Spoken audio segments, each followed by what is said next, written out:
जय मसीह की। मेरा नाम पास्टर वंदना खालको है। मैंने बहुत पढ़ाई की, MSc मैंने किया जी। फिर उसके बाद जो है वो शादी की जब उम्र अब आ गई, MSc मैंने कर लिया, नौकरी कर रही हूँ। शादी की तो कोई बोला करता था इसकी शादी नहीं होगी क्योंकि इसका यूट्रस निकल चुका है। मेरा अभी भी अल्ट्रासाउंड मेरे पास है जिसमें ये डॉक्टर का है कि इसको फाइब्रॉइड यूट्रस है। यूट्रस के अंदर मांस का गोला है, इतना बड़ा सा, बहुत बड़ा सा। तो सब लोग बोले कि इसका तो यूट्रस उसी घड़ी निकाल दिया गया था जब ये 19 साल की थी और ये इसका बड़ा मेजर ऑपरेशन हुआ है, ऐसा करके बोला गया। तो शादी कोई करने के लिए रेडी नहीं था। मेरी शादी हो गई, जी शादी हो गई, मेरे प्रभु का धन्यवाद हुई, लेकिन बच्चे नहीं हो रहे थे। समस्या वो थी। कितने साल? 1 साल हो गए थे। मैंने सोच लिया कि अब तो मेरा बच्चा नहीं होगा।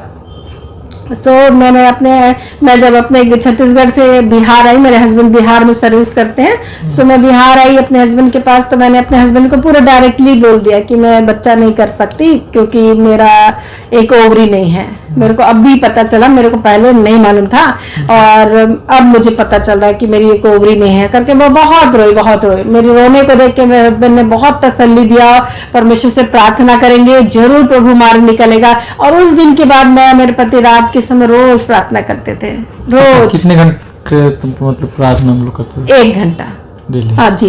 तो 1 घंटे हम लोग प्रार्थना करते थे। जी उस घंटे जब मेरे पति आते थे ड्यूटी से, हम लोग रोज रात के समय हम लोग हाथ पकड़ के रोज प्रार्थना किया करते थे, प्रभु एक बच्चा दीजिए। और मैं दिन में भी कई बार प्रार्थना कर लिया करती थी, हे प्रभु मुझे बच्चा चाहिए, एक एंजल को आप भेजिए। ऐसे करके मैं स्वर्ग से एक एंजल को भेजिए करके मैं, ये मेरी वर्ड थे, एक एंजल मुझे चाहिए प्रभु, आपके पास स्वर्ग में बहुत सारे एंजल है, मुझे एक एंजल दे दीजिए, एक एंजल दे दीजिए करके। तो मैं सोचती हूँ कि 2 महीने की प्रार्थना में परमेश्वर ने सुन लिया। समस्त को प्रभु जीशु ख्रीष्टर मधुमय नाम बड़ आंतरिक नमस्कार।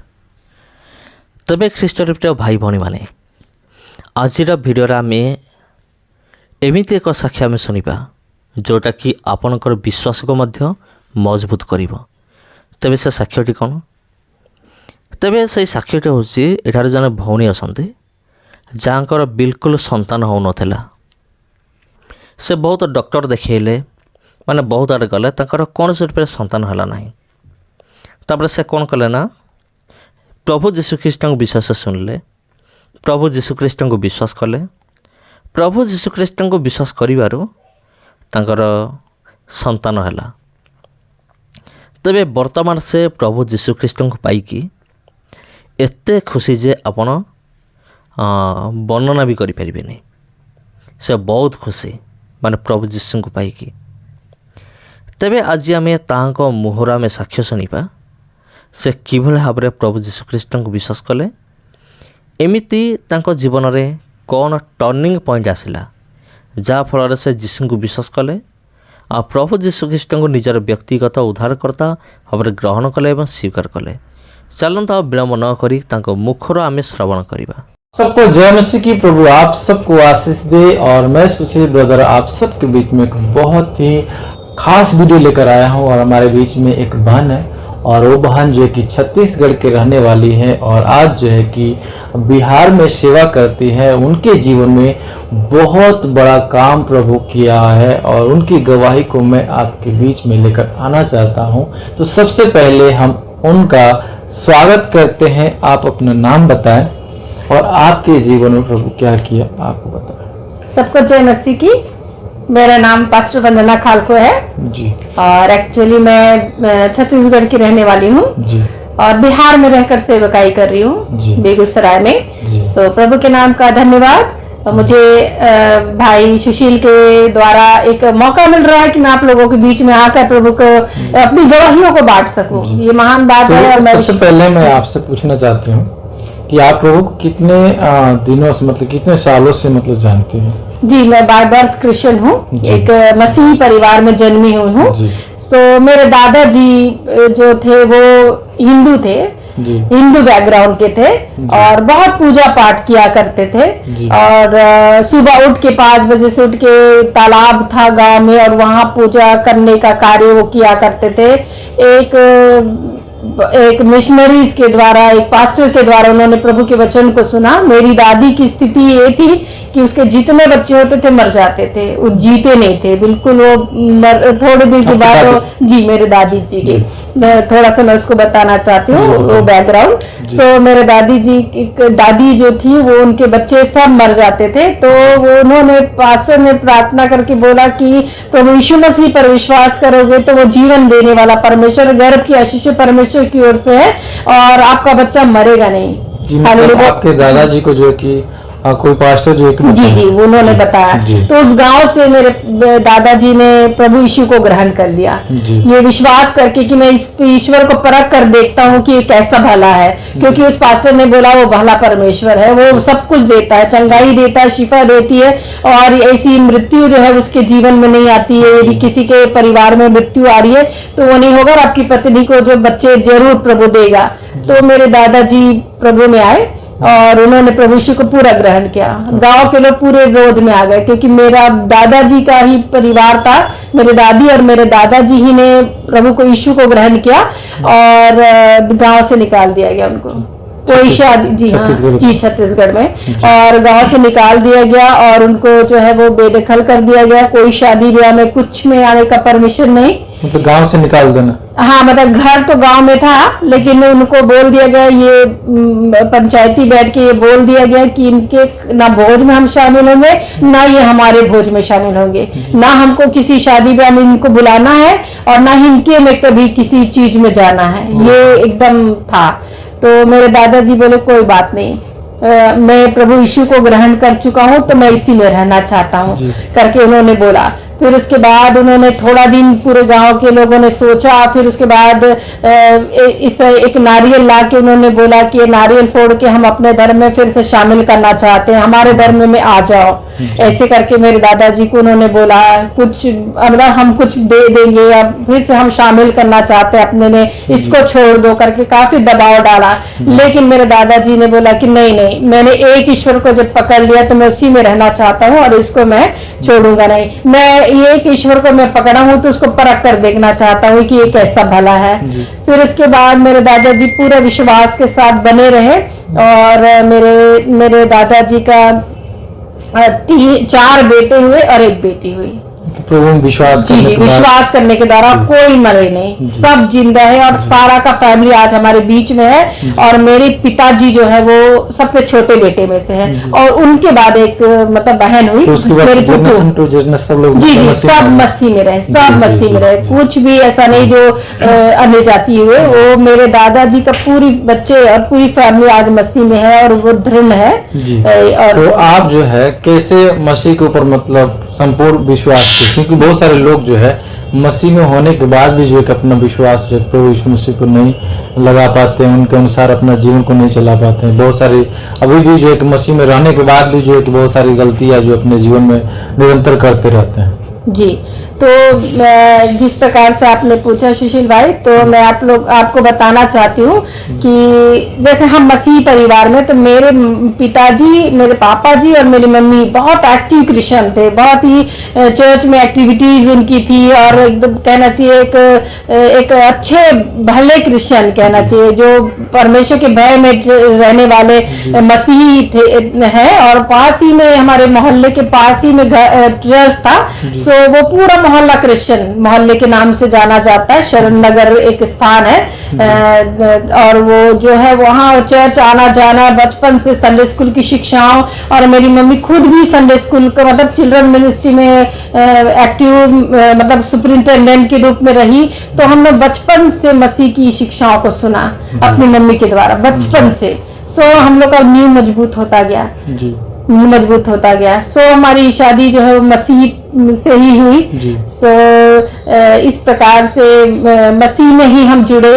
सो जब मैं आई तो मेरी सेवकाई का जो नहीं, तो आपके साथ जो है कि कुछ घटना घटा आपको। जी जी हाँ, तो जब मैं अनमैरिड थी, मैं 19 साल की उम्र की थी, तो मेरे जीवन में इस प्रकार की कुछ ऐसे विशेष घटना हुई जो मेरे जीवन की एक बहुमूल्य गवाही है कहना चाहिए, जिसको मैं बांटना चाहती हूँ। कि एक 19 साल की उम्र की एक लड़की, टीन एज की लड़की जो है वो पेट में मेरे एकदम एक बहुत भारीपन सा मुझे महसूस हो रहा, पेट में कड़ापन महसूस हो रहा है, ऐसा लग रहा मानो पेट निकला निकला सा लग रहा है, जबकि यंग में बिल्कुल पतला रहता है ना, समझ रहे ना, बिल्कुल वह। लेकिन मैं देख रही हूँ कि मेरा पेट थोड़ा बढ़ रहा है और कड़ा सा उसमें फीलिंग हो रही है ऐसे करके। और कॉलेज में थी, समझदार थी, मैं समझ रही हूँ कि सही नहीं लग रहा मुझे। सो मेरे गांव में मैं जहाँ रहती हूँ वहाँ एक नर्स थी, मेरी फ्रेंड की मम्मी। सो मैंने उनको देखा कि मेरे पेट में कुछ है क्या, थोड़ा सा देखिए तो उन्होंने बोला हाँ तुम्हारे पेट में कुछ है। सो मैंने अपने पापा से बात किया, मम्मी से बात किया कि मेरे पेट में कुछ, मुझे लग रहा है कि कुछ हो गया है, ऐसा लग रहा है मैंने मांस का गोला हो गया है, मेरे को लग रहा है कि फाइब्राइड हो गया है, ऐसा मेरे मुंह से अपने आप निकल रहा है वो वर्ड, जबकि ऐसे मतलब मेडिकल वर्ड मैं जानती नहीं थी उस समय कि ऐसा बोलते फाइब्राइड, लेकिन मैंने वर्ड यूज किया फाइब्राइड। तो मेरे पापा जी मुझे मेडिकल में लेके गए, सोनोग्राफी कराया, डॉक्टर ने बोला अल्ट्रासाउंड होगा तब पता चलेगा पेट के अंदर क्या है। सो अल्ट्रासाउंड में मेरा निकला कि फाइब्राइड यूट्रस, जो बहुत ही भारी था, इतने बड़े साइज का था, जैसे एक आम होता है ना, बड़ा आम, वो इतने बड़े साइज का मेरे पेट में एक मांस था। और वो बोला गया था फाइब्राइड यूट्रस का अर्थ था गर्भ में जो है वो, गर्भाशय में जो है वो मांस का गोला डेवलप हो गया है। सो मैं अनमैरिड थी, शादी मेरी हुई नहीं थी। सो ये मेरे लिए बहुत बड़ी समस्या थी, मेरे परिवार के लिए एक बड़ी परीक्षा थी कि मेरे जीवन में जो हो रहा था वो मैं समझ रही थी कि मेरे साथ क्या हो रहा है, क्योंकि अब मेरा खतरा ये था कि वो यूट्रस निकाल दिया जाने वाला है, बच्चादानी निकल जाएगा तो बच्चा किधर होगा। सबसे बड़ी समस्या ये थी, एक अनमैरिड लड़की को होती है कि उसकी शादी कौन करेगा, बच्चा सब चाहते हैं, है ना, तो बच्चा सब चाहते हैं। तो मेरी मम्मी रोने लगी और बोली कि इसका शादी कौन करेगा। सबसे बड़ी समस्या उनके पास थी, मेरी बेटी को शादी कौन करेगा। जब इसके, और ऐसा सिचुएशन मेरी थी कि ऑपरेशन मस्ट था, जरूरी था, क्योंकि बिना ऑपरेशन के मेरा वो जो गोला है वो निकल नहीं सकता, ना ही डिसॉल्व हो सकता, कुछ भी नहीं था। हम मसीह परिवार के थे, हमने प्रार्थनाएं खूब की, प्रभु अनुग्रह कीजिए, ये इसको चंगा कीजिए।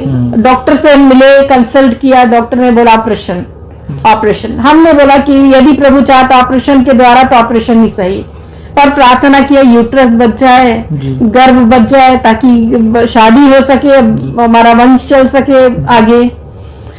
मेरे जीवन में तो मानो मैं शून्य सी हो गई थी, इधर कॉलेज के भी अलग पढ़ाई थी, उधर समस्या समस्या पे थी, और मेरा एग्जाम बिल्कुल करीब आ चुका था, वो भी जनवरी का महीना था जो मेरे जीवन में एक समस्या आ रही थी। सो मैंने अपने आप को पूरा परमेश्वर के हाथों में दे दिया, और इस घड़ी जो है वो मैंने परमेश्वर के हाथों में दे दिया, प्रभु अब आप जाने कि मेरे जीवन में क्या होगा।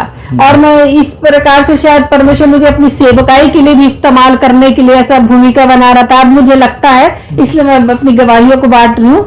मेरी मम्मी संडे स्कूल का सुपरिटेंडेंट के रूप में चर्च में अनाउंसमेंट कर रही है कि एक बच्चों का सेवकाई के लिए मुझे एक टीचर की जरूरत है, क्योंकि मेरे बच्चे बहुत ढेर हो रहे हैं और मैं संभाल नहीं पा रही हूँ, कोई आगे नहीं आ रहा था। मैं भी कभी मेरे को कोई इंटरेस्ट नहीं था, मैं कभी ऐसा नहीं सोची थी कि मैं प्रभु की सेवकाई भी करूंगी। सो मैं तो पीछे ही थी। लेकिन ऑपरेशन, जब मेरे पापा मुझे चेकअप के लिए ले जा रहे थे, चेकअप के लिए हॉस्पिटल ले जा रहे थे, सो मैंने जाते हुए मेरी मम्मा को मैंने बोल कर गया कि मुझे नहीं मालूम कैसे मैं बोला, मैं पहले से सोच के नहीं रखी थी कभी, लेकिन मैं बोलते हुए निकली कि मैं आपके साथ इस ऑपरेशन के बाद, या मेरे ऑपरेशन ही बोल रहा डॉक्टर, ऑपरेशन के बाद मैं आपके साथ सर्विस स्कूल आ रही हूँ, मतलब मैं सेवकाई के लिए आ रही हूँ। बोल के निकल गई, मैं निकली, मेरे को ले जाया गया बिलासपुर में, और डॉक्टर ने चेकअप किया, चेकअप करके बोला इमीडिएट ऑपरेशन, तुरंत एडमिट, मतलब कहना चाहिए इतना गंभीरता उसने दिखाया मेरी स्थिति, मतलब ऑपरेशन के लिए बोल दिया जी तुरंत, और वो भी 1-2 दिन नहीं, क्योंकि हम लोग, मेरा घर जो है वो बिलासपुर से थोड़ा 30 किलोमीटर और पीछे था, तहसील है, तो वहां से थे। तो मेरे पापा जी बोले कपड़े तो कम से कम लाने दीजिए, एक दिन रुक जाइए ताकि हम सारी व्यवस्था करके आ जाएं। यहाँ आना 1 घंटे का रास्ता, कोई बड़ी बात नहीं है, हम आ जाएंगे आपके पास, ऑपरेशन ही है तो हम समझ गए हैं कि इसके ऑपरेशन का जरूरत है, सो हम आ जाएंगे करके मेरे पापा ने बोला। सो उसने इतनी गंभीरता दिखाई, डॉक्टर ने बोला नहीं, 1 मिनट भी नहीं, 1 सेकंड भी नहीं, ऐसा फट भी सकता, कुछ भी हो सकता है, मतलब हो सकता है। जी। तो उसने इतनी इमरजेंसी दिखा के बोला कि इमीडिएट एडमिट कर, और बोला कल अर्ली मॉर्निंग आपका ऑपरेशन। जबकि इस समय मेरे पापा का एसटीडी, ऐसे फोन कॉल नहीं हुआ करते थे, मोबाइल नहीं थे, एसटीडी था। सो मेरे पापा एसटीडी में जाके मेरी मम्मी को फोन किए कि वंदना को एडमिट कर लिया गया है, आ जाओ कपड़े लेके। सो मैं बिल्कुल बिना तैयारी के बस बेड में लेटी हुई थी, सारा चीज मेरा ब्लड टेस्ट और ये सब चीज होते जा रहा था, क्या करना है, कैसे करना, कि कल ऑपरेशन है। मेरे पापा ने सब चर्चेस में प्रार्थना कराई, लेकिन मेरी बेटी का एक बड़ा ऑपरेशन है और आप लोग जो है सबके लिए प्रार्थना कीजिए, मेरी बेटी बच जाए, मेरी बेटी का जीवन बचे। प्रार्थना इधर हो रहा था, इधर प्रार्थना हो रहा था, इधर मैं हॉस्पिटल में एडमिट थी, बहुत सारे लोगों ने मेरे प्रार्थना की, ये भी बात सच है, और कुछ भी ना होने पाए। ये थी, मेरे पापा चाहते थे लेप्रोस्कोपिक मेरा ऑपरेशन हो, क्योंकि लेप्रोस्कोपिक डॉक्टर से हम मिले थे। सो उन्होंने बोला लेप्रोस्कोपिक हो ही नहीं सकता, क्योंकि इसका जो मेजरमेंट है मांस का, गोले का, कैसे होता है वो ऑपरेशन कैसे होता? 3 छेद करते हैं लेप्रोस्कोपिक में, 3 छेद से टुकड़े टुकड़े करके, छोटे से यदि मांस रहे तो उसको छोटे से एक छेद से निकाल लेते। जी। तो मेरे पापा वही चाह रहे थे, 3 छेद बस छोटे छोटे हो, लेकिन ये पूरा मेजर ऑपरेशन हुआ, मैंने पूरा जैसे बच्चा निकलता वैसा पूरा ऑपरेशन हुआ। जी, पूरा फाड़ के हुआ, और उस 19 साल की उम्र में, सिर्फ 19 साल की उम्र में। और इसके अलावा जब मेरा ऑपरेशन हुआ उस समय मेरा बर्थडे भी था, उसी दिन, वही दिन था जब मेरा नया जीवन परमेश्वर ने मुझे दिया। सब ऑपरेशन खत्म हुआ, सब मैंने पूछा, सब कुछ सही रहा, सब ने बोला कुछ दिक्कत नहीं हुई, सब कुछ निकल गया, कोई दिक्कत नहीं। बड़ा मांस का गोला था जिसको मैंने भी देखा, जो रखा हुआ था। और फिर उसके बाद 6 दिन हुआ, 8वें दिन कहना चाहिए, 8वें दिन मेरा प्रैक्टिकल एग्जाम था, फाइनल। क्योंकि मैं साइंस की स्टूडेंट हूँ, सो मेरा प्रैक्टिकल एग्जाम 8 दिन के बाद था। ऑपरेशन के बाद 10 दिन रहना जरूरी, जो क्योंकि स्टिच लगे रहते हैं। सो मेरा 8वें दिन एग्जाम था, तो मैंने 6वें दिन मेरे पापा से बोला मुझे जाना है घर, मुझे एग्जाम देनी है, मेरे को ये प्रैक्टिकल में बैठना, नहीं तो मेरा 1 साल पूरा खराब होगा, क्योंकि फाइनल एग्जाम है ना। वो आ गया जनवरी का महीना, फरवरी 1-2 तारीख, मतलब कुछ तारीख को थे, तो मैं मतलब वो बोला गया। तो फिर मेरे पापा 6वें दिन डॉक्टर से पूछे कि क्या हम इसे ले जा सकते हैं, स्टिच लगा हुआ है, 10 स्टिच लगा हुआ था। और मैं मेरे पापा को लोग जो है मुझे लेके गए, डॉक्टर ने परमिशन दे दी, ठीक है स्टिच वही खोला लेना अच्छा से, ऐसा करके, और ज्यादा इसको धक्का नहीं होना चाहिए। तो हम लोग अपने गाड़ी किया गया और मुझे अपने घर लाया गया, और मैं बेड में रही। एक हम लोग एब्डोमिनल बेल्ट भी नहीं था मेरे पास, हम लोग उतने मतलब उतने अच्छी हैसियत नहीं थी उस समय हमारी। जी, तो मैं एक चुन्नी को बांध लिया करती थी पेट में, ताकि वो हिले ना, ऐसा चुन्नी बंधा रहता था। और 8वें दिन पूरे 10 स्टिच लगे हुए मैं अपना खड़े होके प्रैक्टिकल एग्जाम को दिया। मैंने किसी को मैंने बताया नहीं कि मेरा प्रैक्टिकल एग्जाम है, तो मुझे कुछ वो दिया जाए, मैंने वैसे दिया।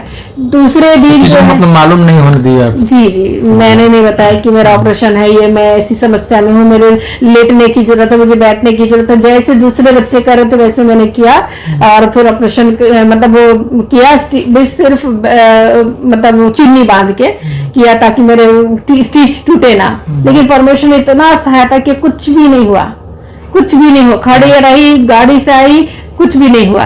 एक पास्टर अंकल थे जिन्होंने अपनी गाड़ी मेरे लिए दी थी, एक वैन थी उनके पास, तो ये आ जाएगी, क्योंकि उनको मालूम था कि इसको जरूरत है। जी, तो फिर दूसरा मेरा प्रैक्टिकल एग्जाम में जो डॉक्टर अंकल थे ना, उनकी पत्नी नर्स थी, उन्होंने मेरे एक स्टिच को खोला, क्योंकि 10 दिन हो गए थे, तो 11वें दिन मुझे प्रैक्टिकल देना था, 3 प्रैक्टिकल एग्जाम होंगे। तो उन्होंने बोला कि नहीं, मैं पूरा खोलूंगी नहीं, 5 को खोलती हूँ पहले ऑल्टरनेट। तो उन्होंने 5 खोला, तो मैंने दूसरा एग्जाम 5 स्टिच लगे हुए दिया, और तीसरा एग्जाम मैंने पूरा खुले हुए दिया, एकदम एक के बाद एक के बाद। आज स्टिच खुला, मैं मतलब एग्जाम देने बैठ रही हूँ। तो इस तरीके का मेरा जीवन, प्रभु ने मेरे जीवन को बचाया, प्रभु के नाम का धन्यवाद। मेरा सब लोग ऑपरेशन के बाद जो है मैं नौकरी करने लगी, सर्विस करने लगी as a teacher mission school में, और मैंने बहुत पढ़ाई की, MSc मैंने किया। फिर उसके बाद जो है वो शादी की जब उम्र अब आ गई, MSc मैंने कर लिया, नौकरी कर रही हूँ। अब शादी की तो कोई बोला करता था इसकी शादी नहीं होगी क्योंकि इसका यूट्रस निकल चुका है, क्योंकि एक बड़ा फाइब्राइड था इसकी यूट्रस, मतलब फाइब्राइड यूट्रस हुआ था इसके गर्भ में। उसी दौरान मतलब निकाल दिया गया। जी ऐसा मतलब डायग्नोज हुआ था फाइब्राइड यूट्रस। मेरा अभी भी अल्ट्रासाउंड मेरे पास है, जिसमें ये डॉक्टर का है कि इसको फाइब्राइड यूट्रस है, यूट्रस के अंदर मांस का गोला है इतना बड़ा सा, बहुत बड़ा सा। तो सब लोग बोले कि इसका तो यूट्रस उसी घड़ी निकाल दिया गया था जब ये 19 साल की थी, और ये इसका बड़ा मेजर ऑपरेशन हुआ है, ऐसा करके बोला गया। तो शादी कोई करने के लिए रेडी नहीं था। मेरी मम्मी परेशान थी, मेरे पापा भी परेशान थे। मेरे पापा बोला करते थे इसका यूट्रस निकला नहीं, तो इसका यूट्रस बचा हुआ, परमेश्वर ने बचा के रखा है, कुछ भी नहीं हुआ है। लेकिन सब सोचते थे कि इसके पिता हैं ये तो झूठ बोल रहे हैं, झूठ बोल के शादी कराना चाह रहे हैं, ऐसा करके सोचा करते थे लोग। फिर उसके बाद जो है मैं जो है एक बार मैंने सोचा कि मेरी शादी हो गई, जी शादी हो गई, मेरे प्रभु का धन्यवाद। मेरे उसकी भी कहानी एक है कि मेरी मम्मी और मेरे हस्बैंड की मम्मी जो है वो एक कॉलेज में पढ़ी है, और इनकी मम्मी बड़ी थी, मेरे हस्बैंड की मम्मी बड़ी थी, और उन्होंने आपस में इतना अच्छा संबंध था कि वो लोग बोलते थे कि हम इसके बच्चे को मतलब ले लेते तो बहुत अच्छा रहता। तो उनकी इच्छा थी, तो मेरे में पूर्ण हुई। मेरे मम्मी पापा ने बोला कि ठीक है, ये मतलब हम इसको शादी कर देंगे करके। तो शादी हुई, लेकिन बच्चे नहीं हो रहे थे। समस्या वो थी। कितने साल? 1 साल हो गए थे, बच्चे नहीं थे मेरे, मतलब पूरे 1 साल नहीं हुए थे, लेकिन मैं साल हो रहे थे, सो मेरे बच्चे नहीं थे। तो मेरे को डर लगा था कि मेरा बच्चा होगा नहीं, क्योंकि शादी हो गई अब कुछ महीने में, तो मेरा तो बच्चा मतलब कंसीव होनी चाहिए, लेकिन वो नहीं हो रही थी। मतलब मैं भी डर गई थी कि मेरा बच्चा नहीं होगा। दूसरे लोग बोलते हैं पता नहीं कैसे होगा करके मुझे लगा। फिर मैंने अपने एक बार मैं घर गई, तो मैंने बोला मेरे डॉक्यूमेंट्स जो मेडिकल का है सब मुझे दे दीजिए, मैं भी देखती हूँ डॉक्टर से कंसल्ट करके क्या है, ऐसा करके मैंने मांगा। तो मेरे पापा ने उस दिन पहली बार खोल के फिर से देखा और बोला कि सब कुछ तो सही है, यूट्रस भी तुम्हारा सही है, बच्चादानी भी सही है, और फिर उन्होंने लास्ट में बोला एक ओवरी तुम्हारी नहीं है। इसका मतलब है वो ओवरी जो थी वो निकाल दी गई थी। उस दिन मुझे पता चला कि मेरी एक ओवरी नहीं है। मेरे को जब ऑपरेशन हुआ था, मेरे मम्मी पापा ने बताया था कि कुछ अंगों को नहीं निकाला गया है, सब कुछ सही है, मतलब यूट्रस भी नहीं निकला है करके। मुझे मालूम था यूट्रस मेरा नहीं निकला है, यूट्रस है, बच्चादानी है। और उस दिन मुझे पता चला शादी के बाद, कुछ महीनों के बाद, कि मेरा एक ओवरी जो बच्चा जिसमें अंडे बनते, जिससे बच्चा होने में बहुत आवश्यक अंग है, वो रिप्रोडक्टिव ऑर्गन है वो, तो वो मेरी निकल गई है। तो मैं बहुत रोने लगी, बहुत एकदम मैं समझ गई कि अब मेरा बच्चा होना असंभव है। अब तो मेरा वो चीज नहीं, भले यूट्रस है लेकिन वो अंडा जिससे बनता है ओवरी वो ही नहीं है।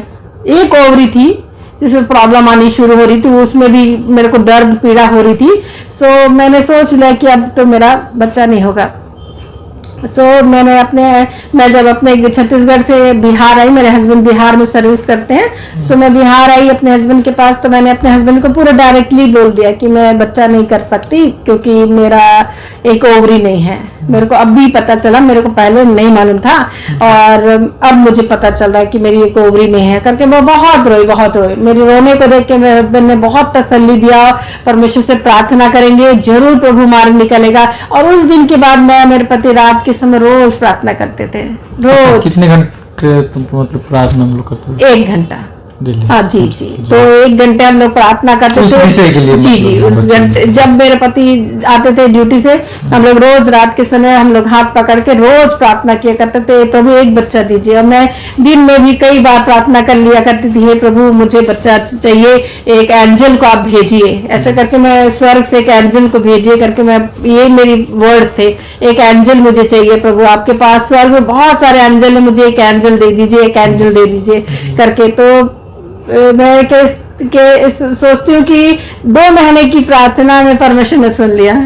2 महीने के बाद ही मैं कंसीव हुई और मेरे खुशी का ठिकाना नहीं रहा कि, और मुझे विश्वास भी नहीं हो रहा था, परिवार वाले भी विश्वास नहीं कर पा रहे थे कि ये इतना जल्दी गर्भ कैसे धारण कर ली, जबकि सारे तरफ ये हल्ला था कि इसका तो बच्चा होने वाला नहीं। कोई विश्वास नहीं कर रहा था कि मैंने मतलब परमेश्वर ने मुझे मतलब आशीषित किया मेरे गर्भ को। तो मैं इस बात का प्रभु के नाम का धन्यवाद करती हूँ। और मेरी बेटी हुई, एक एंजल ही हुई, उसका नाम हमने एंजल ही रखा, और एक एंजल को परमेश्वर ने मेरे जीवन में लाया। प्रभु का धन्यवाद। मेरी नाम धराई को प्रभु ने मिटाया। सबसे बड़ी बात यह है कि जब लोग बोलते हैं ना कि तुम्हारा बच्चा नहीं होगा, तब कितना दर्द होता है हम समझ सकते हैं। जब गर्भ आशीषित नहीं होता, 1-1 महीने वो स्त्री कैसे बिताती, वो हम दर्द से हैं कि कैसे वो 1-1 महीने जब गुजरता है और वो ठहरता नहीं है, तो कैसे वो दर्द में रहती, वो मैंने फीलिंग को महसूस किया।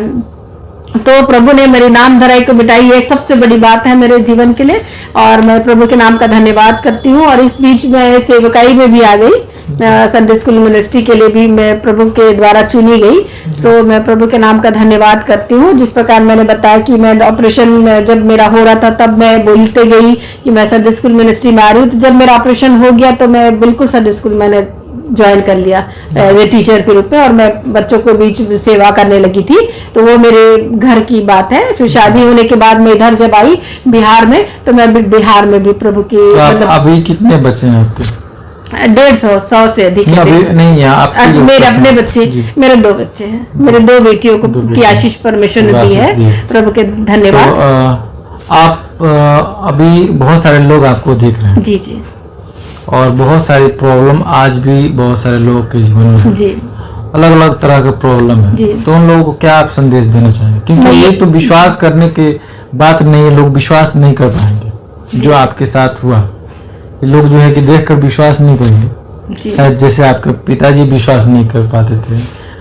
जो है कि बहुत सारे लोग जो विश्वास नहीं कर पाते थे, जो बच्चा जन्म नहीं दे सकती वो कैसे मतलब प्रभु जो है कि उसको ब्लेस जी जी नहीं पर मैं तो वो जी। बहुत सारे लोग जो है कि देख रहे हैं आपको, तो उन लोगों को आप क्या कहेंगे? मैं यही कहना चाहती हूँ, प्रभु यीशु मसीह पर विश्वास करे तो गर्भ की आशीषों को खोलने का काम प्रभु करता है। गर्भ की आशीषें परमेश्वर की ओर से हैं, ये जीवित वचन कहता है। तो मैं और आपको बताऊंगी, जब मैं वचन पढ़ती थी और जब मैं प्रार्थना करती थी अपने पति के साथ हर समय ये बच्चे के लिए, क्योंकि मेरा जो कमी था उसको लिए प्रार्थना करना बहुत जरूरी था हमारे लिए। तो हन्ना की किताब, शामुएल, पहला शामुएल की किताब जिसमें हन्ना की कहानी है, वो मुझे बहुत टच करती थी। उसका भी बच्चा नहीं था, वो बहुत रोती थी बच्चे के लिए, बहुत रोती थी, यहाँ तक कि खाना नहीं खाती थी, वो आंसुओं में रहती थी। उसका पति बोलता था मैं तो इतना प्यार करने वाला हूँ, तू खाना क्यों नहीं खाती? मैं क्या 10 बेटों से अच्छा नहीं हूँ? मतलब मैं तो हूँ तुझे संभालने के लिए। तो ऐसे मेरा पति था जो मुझे प्यार करने वाला था, लेकिन फिर भी मुझे एक बच्चा चाहिए था। मैंने बोला नहीं, बच्चे से बढ़कर मेरे लिए नहीं, मुझे बच्चा चाहिए। और परमेश्वर, उसकी कहानी मुझे लगती थी मेरे जैसी, मैं भी ऐसे दुखी थी, लेकिन परमेश्वर ने मेरे नाम धराई को मिटाया। जैसे उसकी नाम धराई को मिटाया, परमेश्वर ने मेरी नाम धराई को मिटाया, मुझे बच्चा दिया। प्रार्थना का उत्तर दिया प्रभु ने, बहुत ही जल्दी उत्तर दिया। ऐसा नहीं कि कई सालों मैंने प्रार्थना की, कई सालों मैंने प्रार्थना की, उसके बाद प्रभु ने बच्चा दिया, ऐसा नहीं। 2 महीने के अंदर ही परमेश्वर ने मेरी प्रार्थना को सुनकर दे दिया। हालेलुया, ये है प्रभु का सामर्थ्य। मैं लोगों को कहना चाहती हूँ, प्रार्थना करिए विश्वास के साथ, आपके जीवन में जरूर काम होगा। गर्भ का फल परमेश्वर की ही ओर से है। आमीन। तो दोस्तों, आप लोगों ने देखा किस प्रकार से जो है कि प्रभु इनके जीवन में बहुत बड़ा काम किया, और इसके द्वारा इनका विश्वास बहुत ही मजबूत हो गया, और परमेश्वर आज इनके जीवन में बहुत सारा आशीष दिया है और इनके विश्वास को मजबूत किया है। और इनका मानना है कि अगर आप भी किसी भी प्रॉब्लम में पड़े हुए हैं और आप भी एक बार विश्वास करके देखें, क्योंकि परमेश्वर बहुत बड़े बड़े काम करता है, उसके लिए कोई भी काम कठिन नहीं है। तो मेरे प्रियो, आप लोग इस वीडियो को देखकर आप लोग क्या सोच रहे हैं। आप लोग अपना राय ज़रूर कमेंट बॉक्स में लिखिएगा। और अगर आप लोग हमारे चैनल पर नए हैं तो चैनल को सब्सक्राइब कर लें, लाइक कर लें, कमेंट कर लें। और फिर मिलते हैं एक नए वीडियो में। तब तक आप सबको जय मसीह की। प्रभु की इस सेवकाई के लिए अपना बीज गूगल पे, फोन पे अकाउंट के द्वारा ज़रूर बोएं और इस वीडियो को अपने दोस्तों तक ज़रूर शेयर करें। चैनल को सब्सक्राइब करें, लाइक करें, कमेंट करें। धन्यवाद।